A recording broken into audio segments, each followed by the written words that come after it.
بسم اللہ الرحمن الرحیم. درود شریف پڑھ اللہم صلی علی سیدنا محمد وعلی آل محمد ادرکنا یا رسول اللہ صلی اللہ تعالی علیہ وسلم. دیکھیے، کل کے درس میں جو حدیث بیان کی تھی میں نے، وہ حدیث یہ تھی کہ حضرت معاذ بن جبل کہتے ہیں کہ جب رسول پاک صلی اللہ علیہ وسلم نے مجھے یمن کا گورنر بنا کے بھیجا تو سرکار دو عالم نے مجھے سواری پہ بٹھا دیا اور خود سرکار دو عالم میری سواری کے ساتھ ساتھ پیدل چلنے لگے. اور جب پیدل چلنے لگے تو سرکار نے کچھ نصیحتیں کی. تو میں نے کل بتایا تھا کہ اگر ہمارے گھر سے کوئی جائے کہیں تو سرکار کی سنت ہے کہ اسے ہم کچھ نصیحتیں اور وصیتیں کریں جو سفر میں اس کے کام آئیں. اور دوسری چیز اس حدیث سے ہمیں کل یہ معلوم ہوئی تھی کہ ہم کتنے ہی بڑے کیوں نہ بن جائیں لیکن ہمارا دل و دماغ عاجز رہنا چاہیے، کیونکہ ہمارے نبی کی سنت ہے.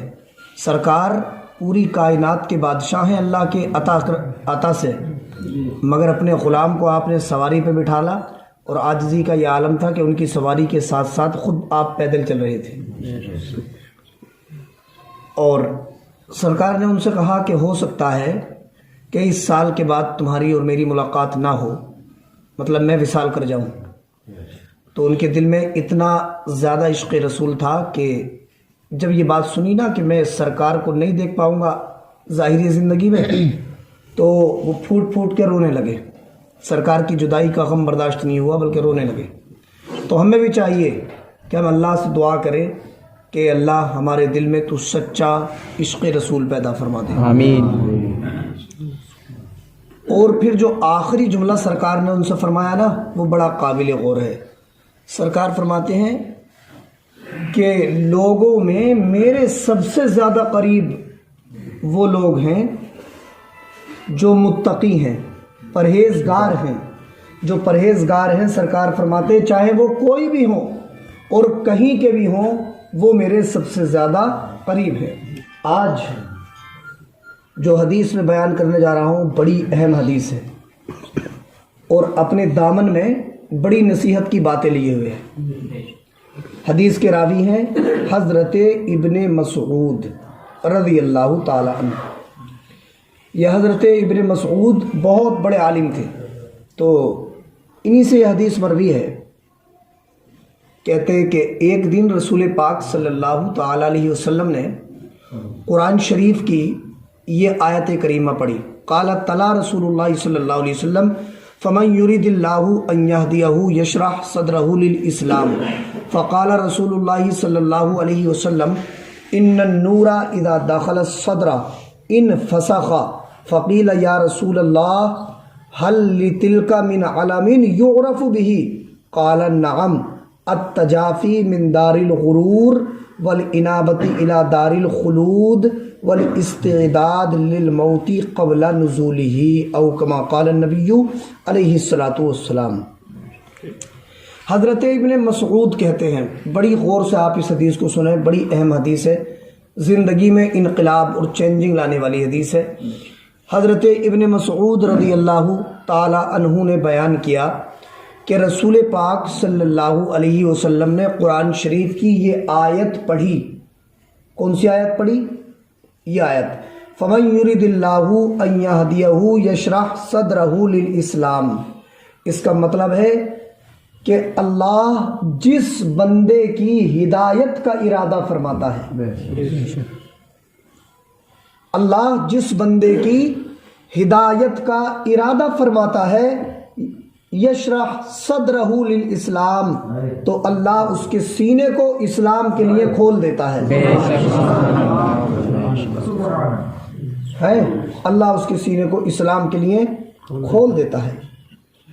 اب سرکار دو عالم، اس کا کیا مطلب ہے اللہ اس کے سینے کو اسلام کے لیے کھول دیتا؟ مطلب یہ ہے کہ اگر کوئی بندہ کافر ہو اور اللہ اس کی ہدایت کا ارادہ فرما لے تو اللہ اس کے دل کو حق بات قبول کرنے والا بنا دیتا ہے، اللہ اس کے کانوں کو حق بات سننے والا بنا دیتا ہے، اللہ اس کے دل کو ایسا بنا دیتا ہے کہ پھر حق باتوں کا اس کے دل پہ اثر ہونے لگتا ہے اور وہ کفر سے توبہ کر کے اسلام میں داخل ہو جاتا ہے۔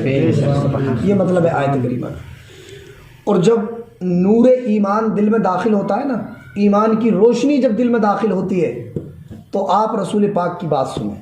مصطفیٰ فرماتے ان النور اذا دخل الصدر انفسح، سرکار فرماتے جب ایمان کی روشنی کسی کے دل میں داخل ہوتی ہے تو اس کا دل چوڑا ہو جاتا ہے، کوشادہ ہو جاتا ہے اس کا دل، ہے نا، پھیلنے لگتا ہے اس کا دل۔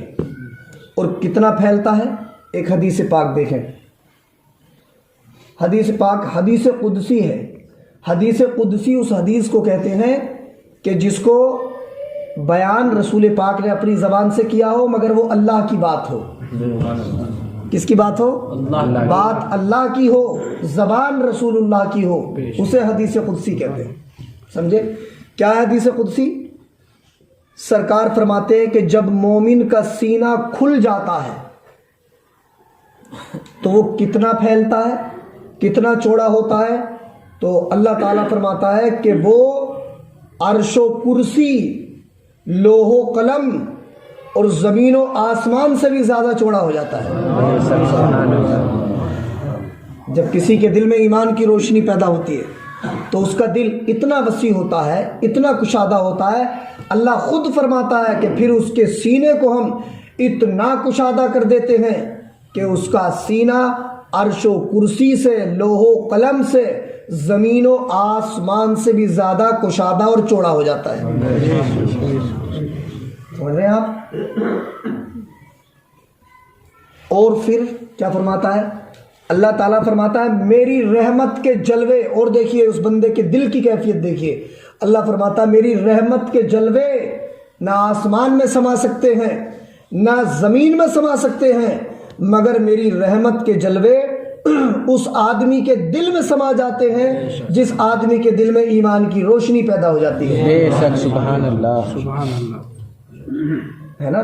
تبھی تو پھر اس کا دل اللہ تعالیٰ کے انوار و تجلیات کا مرکز بنتا ہے، تو وہ بیٹھا اگرچہ اپنے گھر میں کونے میں ہوتا ہے لیکن پوری دنیا کو ایسے دیکھتا ہے جیسے کہ ہتھیلی پہ رائی کے دانے کو کوئی دیکھتا ہے، دل کی آنکھوں سے دیکھتا ہے۔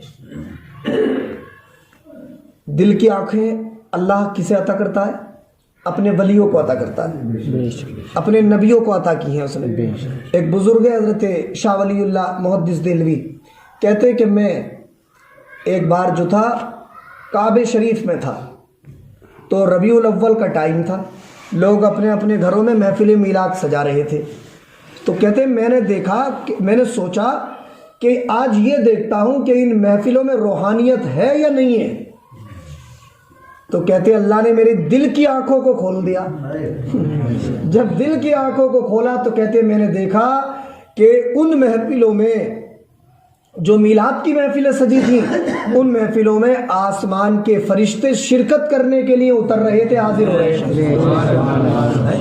تو جب اللہ تعالیٰ کسی کے دل کی آنکھوں کو کھول دیتا ہے تو وہ سب کچھ دیکھ لیا کرتا ہے۔ سمجھ رہے ہیں آپ؟ اب آپ یہ خود سوچیں، جو لوگ کہتے ہیں کہ نبی کچھ نہیں دیکھ سکتے، نبی کو پیٹھ کے پیچھے کا علم نہیں، انہیں سوچنا چاہیے کہ جب نبی کے ادنا سے غلام اتنا دیکھ لیتے ہیں تو کملی والے آقا کتنا دیکھتے ہوں، ہے نا؟ تو سرکار فرماتے کہ جب نور ایمان سینے میں داخل ہو جاتا ہے، کسی کے دل میں داخل ہوتا ہے تو اس کا سینہ، اس کا دل کشادہ اور چوڑا ہو جاتا ہے۔ تو دیکھیے صحابہ کرام بھی ہر کچھ پوچھ لیتے تھے کہ نہیں؟ ہر کچھ پوچھ لیتے تھے صحابہ کرام، کوئی بات پوشیدہ نہیں رکھی ہے۔ جب سرکار نے یہ فرمایا کہ جب نور ایمان دل میں داخل ہوتا ہے تو سینہ کشادہ ہو جاتا ہے، تو صحابہ نے عرض کیا یا رسول اللہ اس کی کوئی پہچان ہے جس سے ہمیں یہ پتہ چل جائے کہ اس بندے کے دل میں حقیقی اور سچا نور ایمان داخل ہو چکا ہے؟ تو سرکار نے فرمایا ہاں بالکل پہچان ہے۔ سرکار نے فرمایا اس کی 3 پہچانیں ہیں۔ کتنی نشانیاں ہیں؟ تین نشانیاں. کیا کیا ہیں وہ تین نشانیاں؟ سرکار نے فرمایا نعم التجافی من دار الغرور، جس کے دل میں سچا نور ایمان داخل ہوتا ہے تو اس کی پہچان یہ ہے کہ پھر وہ دنیا سے الگ تھلگ ہو کے بس اپنی لو اللہ کی طرف لگا لیتا ہے، اللہ کا ہو جاتا ہے. اگر کسی ایسے بندے کو دیکھو کہ اس نے دنیا سے کنارہ کر لیا ہے، دنیا کی خرافات سے دور رہتا ہے اور ہر وقت اللہ اللہ میں لگا رہتا ہے، تو بس سمجھ لو کہ اللہ نے اس کے دل میں نور ایمان داخل کر دیا ہے اور اس کا سینہ اللہ اور رسول کی محبت میں کشادہ ہو چکا ہے. سبحان اللہ. ایک چیز. دوسری چیز سرکار فرماتے ہیں والانابہ الی دار الخلود، اور دوسری پہچان یہ ہے کہ جس کے دل میں سچا نور ایمان داخل ہو جاتا ہے تو پھر وہ اپنی توجہ کو، اپنے دل کو آخرت کی طرف لگا لیتا ہے. اور تیسری پہچان جو بڑی اہم ہے، تیسری پہچان والاستعداد للموت قبل نزولہ. سرکار فرماتے ہیں کہ جس انسان کو ایسا دیکھو جو اپنے مرنے سے پہلے اپنی موت کی تیاری میں لگا ہو تو بس سمجھ لو کہ اللہ نے اس کے دل میں نور ایمان داخل کر دیا ہے. یہ تین پہچانیں سرکار نے بتائیں دل کے اندر ایمان کی نور کے پیدا ہونے کی، نور ایمان پیدا ہونے کی، ایمان کی روشنی، سچا ایمان پیدا ہونے کی. تین پہچانیں. پہلی پہچان دنیا سے الگ ہو کے اللہ اللہ میں لگ جائے. دنیا کے الگ ہونے سے مراد یہ ہے کہ دنیا کی کسی خرافات میں نہ لگے، جو دنیا میں جائز کام ہے وہ کرے، اور جائز کام کرنے کے علاوہ جائز روزی روٹی کمائے، اپنے بیوی بچوں کا خیال رکھے. مطلب یہ ہے گناہوں سے پاک اور صاف ہو کے کائے میں لگ جائے، اللہ کی عبادت پہ لگ جائے. دوسری چیز اپنا دھیان آخرت کی طرف لگا لے. اور تیسری چیز موت آنے سے پہلے اپنی موت کی تیاری کرنے لگے. تو سرکار فرماتے ہیں جس کے اندر یہ تین چیزیں تمہیں نظر آئی نا تو بس سمجھ لینا اللہ نے اس کے دل میں نور ایمان، سچا ایمان داخل کر دیا ہے، سچا ایمان پیدا کر دیا ہے اور یہ بندہ اللہ والا بن گیا ہے. یہ نبی پاک صلی اللہ تعالی علیہ وسلم کی حدیث ہے. بڑی اہم یہ حدیث ہے. تو ہمیں چاہیے کہ ہم جو حلال کام ہیں دنیا کے انہیں کریں، جیسے کہ اپنے بچوں کی پرورش ہے، جائز طریقے پہ روزی روٹی کمائیں، خرافات سے دور رہیں اور اللہ اللہ کرتے رہیں، تو انشاءاللہ ضرور ایک دن ہمیں ایمان کی روشنی نصیب ہوگی، سچی روشنی نصیب ہوگی. اللہ کا کرم ہے ہم ایمان سے تو متصف ہیں، اللہ نے ہمیں ایمان کی دولت سے نوازا ہے، لیکن اگر ہم یہ کام کرتے رہے تو انشاءاللہ ہمارے ایمان میں اور سچائی پیدا ہو جائے گی. اور ہمیں چاہیے کہ ہم فکر آخرت کریں، اپنی توجہ کو، اپنے دل کو اللہ اور رسول کی طرف لگائیں. سوچیں ہم یہ کہ ہمیں ایک نہ ایک دن مرنا ہے. ہمیں سوچنا چاہیے کہ ویسے تو زندگی کا کوئی بھروسہ نہیں، لیکن اس دور میں زیادہ سے زیادہ 70-80 سال کی عمر ہوتی ہے آدمی کی. یہ 70-80 سال کا زمانہ کوئی بہت دور کا نہیں ہے. ہمیں سوچنا چاہیے ہمارے دادا بھی تھے، پردادا بھی تھے، اور جب سے دنیا بنی ہے ہم کسی نہ کسی کی نسل میں ضرور ہوں گے. ہمارے 10, 15, 20, 50, 100 دادا گزر چکے ہوں گے. ہر آدمی کے ساتھ ایسا معاملہ ہے. تو وہ بھی کبھی تھے نا. ایسے ہی آج ہم ہیں. آنے والی نہ جانے کب تک یہ دنیا بھی رہے گی. آنے والی نسلیں ہم تمہوں کے بارے میں سوچے کریں گی ہمارا بھی کوئی باپ ہوگا. جیسا ہم کہہ رہے ہیں نا ہمارے 20, 25, 50 دادا گزر چکے ہوں گے، ایسے ہی آنے والے جو ہمارے اور آپ کی نسلیں ہوں گی وہ بھی یہ سوچیں گی. اب ہمیں سوچنا چاہیے جب وہ نہیں رہے، ہزاریوں گزر چکے، تو ایسے ہی ہم تم بھی گزر جائیں گے.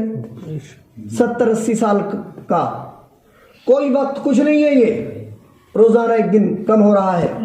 میں نے ایک دن شعر پڑھا تھا، غافل تجھے گھڑیاں بھی یہ دیتی ہیں منادی، خالق نے تیری عمر کی ایک سانس گھٹا دی. ہے نا، کچھ نہیں ہے انسان میں. یہ قدم جو آپ کے مسجد کی طرف اٹھتے ہیں انشاءاللہ یہ قبر میں اجالے کا سبب بن جائیں گے. مسجدوں سے دل لگاؤ، اللہ کی عبادت سے دل لگاؤ، اور موت آنے سے پہلے اپنی موت کی تیاری کرو. کچھ نہیں ہے دنیا میں، ہے نا. ایک حدیث اور سنیں، بڑی اہم حدیث ہے یہ بھی. حضرت ابو ہریرہ سے مروی ہے، حضرت ابو ہریرہ سے اور ان کے والد خلاد سے مروی ہے. تو حضرت ابو ہریرہ کے والد کا نام تھا خلاد، ان سے مروی ہے. عن ابی ہریرہ و ابی خلاد ان رسول اللہ صلی اللہ علیہ وسلم قال اذا رأيتم العبد يعطي زهدا في الدنيا وقلة منطق فاقتربوا منه فإنه يلقى الحکمت. دیکھیے حضرت ابو ہریرہ اور ابو خلاد سے روایت ہے، وہ کہتے ہیں رسول اللہ نے فرمایا، بڑی اہم بات بیان فرمائی اس حدیث میں. اس حدیث پہ ہم عمل کر لیں تو ہماری زندگی انشاءاللہ سدھرے گی. سرکار فرماتے ہیں اذا رأیتم العبد، جب تم کسی ایسے آدمی کو دیکھو یعطا زہدن فی الدنیا، جو دنیا سے الگ تھلگ رہتا ہو، مطلب ناجائز کام نہ کرتا ہو، جائز کام کرتا ہو، وقلۃ منطق، اور کم بولتا ہو، اپنی ضرورت سے ہی بولتا ہو، فالتو کی ادھر ادھر کی باتیں نہ کرتا ہو. تو سرکار فرماتے اگر تمہیں کوئی ایسا بندہ نظر آئے جو دنیا سے الگ تھلگ ہو، ناجائز کام نہ کرتا ہو اور کم بولتا ہو، فاقتربوا منہ، تو اس کے دامن سے لپٹ جاؤ، اس کے قریب ہو جاؤ. کیوں؟ اس لیے کہ اللہ نے اس کے دل میں حکمت پیدا کر دی ہے، اللہ نے اس کے دل میں اپنی محبت پیدا کر دی ہے. اگر تم اس کے قریب ہو جاؤ گے تو وہ تمہیں بھی اللہ والا بنا دے گا، اور اس کی صحبت کی برکت سے تمہارے دل میں بھی اللہ محبت پیدا فرما دے گا اپنی اور اپنے نبی کی. تو ایسا اگر کوئی بندہ ملے کہ جو دنیا سے دور ہو، ناجائز کاموں سے دور ہو، کم بولتا ہو، کم بولنے سے مراد ہے اپنی ضرورت کی باتیں بولتا ہو، ضرورت سے بولتا ہو، فالتو نہ بولتا ہو، ناجائز باتیں نہ بولتا ہو، تو سرکار کی حدیث ہے اس کے قریب ہو جاؤ، کیونکہ اللہ نے اس کے دل میں حکمت پیدا فرما دی ہے، ہوشیاری، بیداری اور اپنے نبی کی محبت پیدا فرما دی ہے. تم اس کے قریب ہوگے تو وہ تمہیں اللہ کے قریب بنا دے گا. اسی حدیث رسول سے یہ جو پیری مریدی کا سلسلہ ہے اس کا ثبوت بھی ہو سکتا ہے نا، کیونکہ فرمایا نا کہ ایسا بندہ ملے جو نیک ہو تو اس کے قریب ہو جاؤ. پیری مریدی میں بھی کیا ہوتا ہے، ہم کسی اللہ والے کے قریب ہوتے ہیں. تو آج کل جو پیری مریدی ہوتی ہے یہ مستحب ہے، لیکن پیر کیسا ہونا چاہیے؟ ہر کسی کو پیر مت بنانا. اعلیٰ حضرت فرماتے پیر کے لیے 4 شرطیں ہیں. پیر کے اندر اگر 4 شرطیں ہوں تو اس کا مرید ہونا جائز ہے. سب سے پہلی چیز، پیر صحیح العقیدہ سنی ہو، اس کا عقیدہ درست ہو، اہل سنت والجماعت سے ہو. اگر کسی دوسرے فرقے کا ہے، اس کا عقیدہ درست نہیں ہے، اسے پیر بنانا جائز نہیں ہے. دوسری چیز، متبع شریعت ہو، شریعت کا پابند ہو، نماز روزے کا پابند ہو، حلال روزی کھاتا ہو، جھوٹ نہ بولتا ہو، فالتو کی باتیں نہ کرتا ہو، مطلب ہر ناجائز کام سے بچتا ہو، تو اس کا مرید ہونا جائز ہے.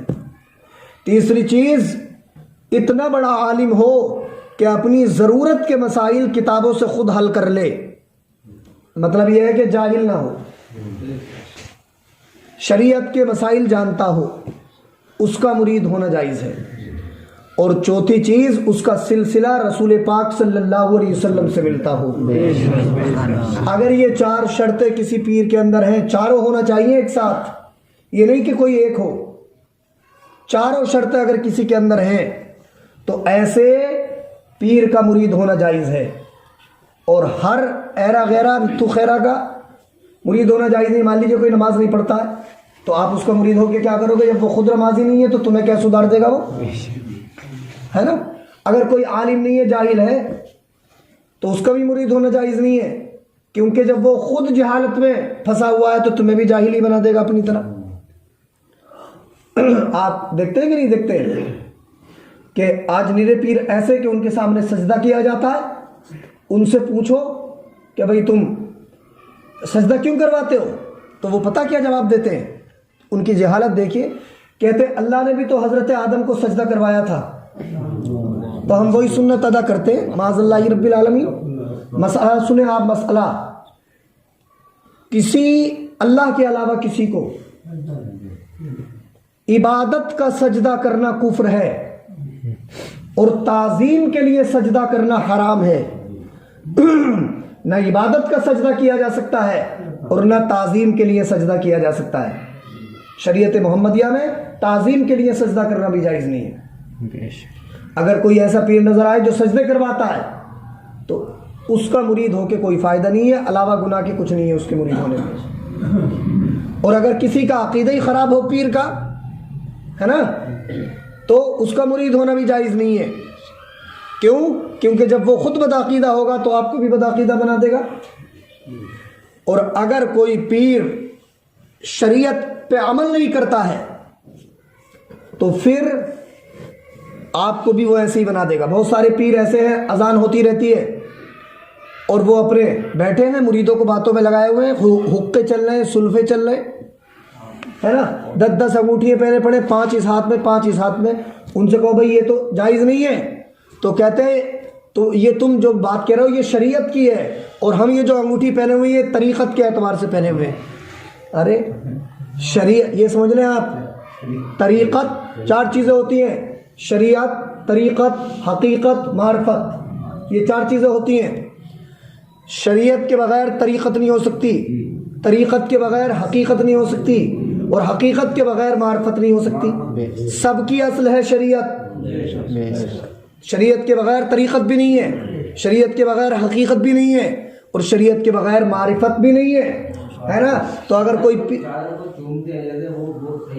چادر کو، جی چادر کو اگر کوئی چومتا ہے مزار پہ، تو دیکھیے اعلیٰ حضرت نے مزار پہ جانے کا طریقہ یہ بیان کیا ہے کہ جب مزار پہ جائیں، ہے نا، تو مزار پہ سلام کریں جا کے، السلام علیکم سیدی رحمت اللہ وبرکاتہ، اس طرح سے سلام کر کے مزار کی داہنی جانب 4 ہاتھ کے فاصلے پہ کھڑے ہوں، اور کھڑے ہو کے جو بھی آپ کو قرآن کی سورت آیت یاد ہے وہ پڑھیں، اور پھر اللہ سے دعا کریں کہ اے اللہ اس کا ثواب صاحب مزار کی روح کو عطا فرما، جو ولی ہیں ان کا نام یاد ہے تو نام لے کے، ورنہ صاحب مزار کے دیں، اور پھر عرض کریں اے اللہ ان کے صدقے میں تو مجھے بھی جو ہے نیک بنا دے، مسجد کا نمازی بنا دے، دین کا غازی بنا دے، اور اپنی پریشانیوں کے خاتمے کے لیے دعا کرے ان کا صدقہ دے کے۔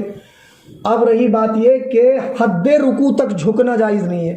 اگر چادر چومنے میں رکوع کی حد تک جھکنا پڑ رہا ہے تو اتنا جھکنا جائز نہیں ہے۔ ویسے ہی اگر آپ کھڑے کھڑے یا بیٹھ کے بوسہ دے سکتے ہیں، ہاتھ لگا کے چوم سکتے ہیں، تو وہ چونکہ ایک اللہ والے سے منسوب ہے چادر، اور جو حقیقت میں اللہ والے ہوتے ہیں ان سے منسوب جو چیزیں ہوتی ہیں وہ بھی برکت والی بن جاتی ہیں۔ تو اگر بیٹھ کے یا بغیر اتنا جھکے آپ اسے چوم رہے ہیں یا ہاتھ میں لے کے ایسے چوم رہے ہیں تو چوم سکتے ہیں، ٹھیک ہے۔ تو میں بتا رہا تھا کہ جاہل کو بھی پیر نہ بنایا جائے، بدعقیدہ کو بھی پیر نہ بنایا جائے، اور غیر عالم کو بھی پیر نہ بنایا جائے۔ جو میں نے 4 شرطیں بتائی ہیں، ایسا کوئی آدمی مل جائے تو آپ شوق سے اس کی مرید ہو جائیے، کیونکہ وہ خود بھی ہدایت پہ ہوگا، ہمیں بھی انشاءاللہ ہدایت والا بنا دے گا۔ بسم اللہ الرحمن الرحیم، اللہم صلی علی سیدنا محمد وعلی آل محمد معدن الجود والکرم وآلہ الکرام ابنہ الکریم وبارک وسلم۔ پروردگار دو عالم، تیری دی توفیق سے یہ رسول پاک صلی اللہ علیہ وسلم کی حدیث کا درس ہوا، اس میں کوئی بھی غلطی ہو گئی اسے معاف فرما۔ یا اللہ ہم سب کو ان باتوں پہ عمل کی توفیق عطا فرما، ہم سب کو حدیث کے فیضان سے مالا مال فرما۔ یا اللہ ہماری دنیا و آخرت کو بہتر بنا۔ حاضرین مسجد میں اگر کوئی بھی پریشان حال ہو مولا ان کی پریشانی کو دور فرما، اگر کوئی بیمار ہو ان کی بیماری سے انہیں نجات عطا فرما، ہم سب کے گھروں میں جو ہے برکتیں پیدا فرما، ہمارے رزق میں کشادگی پیدا فرما، ہمیں رزق حلال نصیب فرما۔ وصلی اللہ تعالی علی خیر خلقہ محمد و آلہ و صحبہ اجمعین برحمتک یا ارحم الراحمین۔